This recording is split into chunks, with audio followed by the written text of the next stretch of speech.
Flowers for Princess Fischl. Volume 1. The preliminary volume of the Flowers for Princess Fischl series.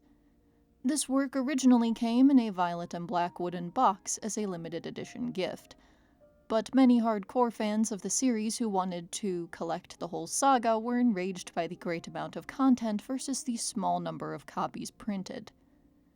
Due to this, Sieh Publishing House would name this book Volume 0 and sell it separately. Eventually, the original work, the boxed collector's edition, and Volume 0 would all come to be regarded as standard by fans. Phantasmagoria. The dream lives on.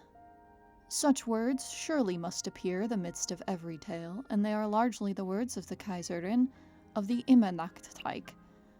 This surely is not the enigma that concerns the greatest majority of readers, but we must still start here nonetheless.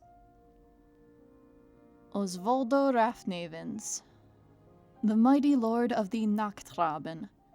If Fischl's strength in battle might be considered a 10, and the beasts of the world should have an average of 15, then Osvaldo's strength may be considered 13. His great power was on display when he destroyed Damarong in Volume 1. That said, the Nachtvorhang itself is the nemesis of Damarong anyway. As for the feelings that Osvaldo holds toward Fischl, Mr. 9 does not believe it to be romance, but more likely a form of imprinting common to bird kindred.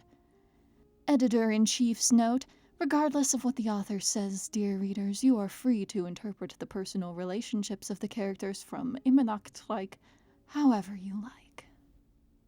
Aside from this, the title Prince Nachtraben is not a particularly high-flown one, considering that the Night Ravens have always been known for being conspirators and bearers of curses. Osvaldo likely insisted on this title, for how could a mere king of the night call himself thus before the Sommernachtgarten? Beast of the world. Gesamtungswerk. In certain probabilities, this is the beast of the world that the Sommernachtgarten would be faced with in this cycle. Its battle strength is around 30.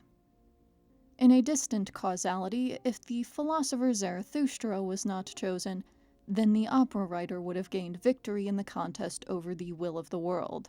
Once Gesamtungswerk takes the stage in the opera theater of the apocalypse, many more beasts of the world that reside within the center of the universe will inexorably begin to appear as well. In the final volume, the weakness of the Beast of the World, Saint of Seven Tears, whose combat strength was 10 and therefore equal to Fischl, was quite out of the ordinary, and the saint merely wept for Zarathustra at first, a choice that seems undeserving of any blame.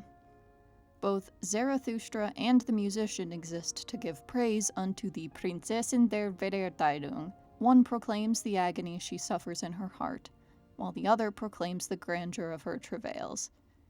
The Prinzessin, of course, will not favor the latter, for of such things she would be ashamed.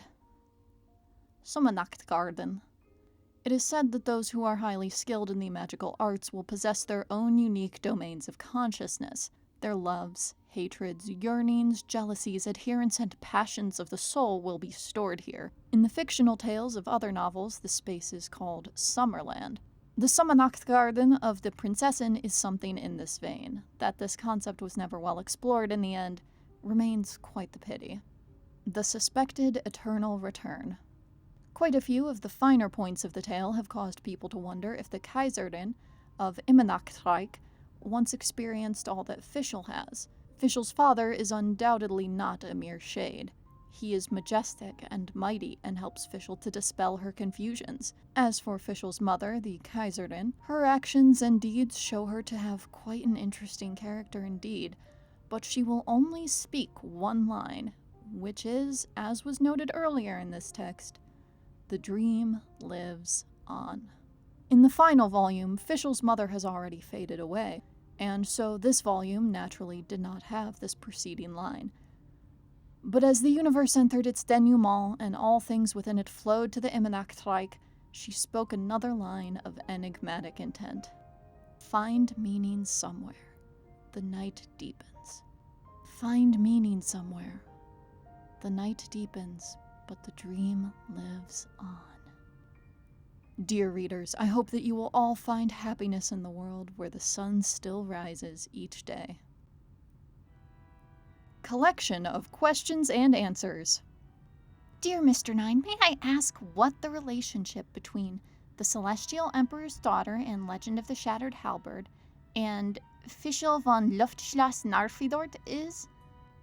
I felt that the tragedy that unfolded toward the end of Volume 5 of Legend of the Shattered Halberd was due to the male protagonist, and the Celestial Emperor's Daughter's attraction to him. As such, I wanted to write a Prinzessin der Verurteilung who had no need of a male protagonist. This was the scaffold that would come to be Flowers for Princess Fischl.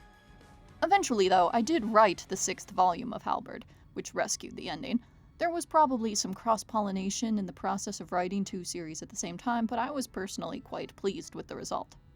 In a fight between Mir's dad, Khan the Asura, and his sword Leviathan, at full strength versus Gesamtungswerk, who would come out on top? I originally intended to refuse to answer this question, but the editor-in-chief said that she'd axe my next manuscript if I didn't. In which case, my Mora would be on Gesamtungswerk.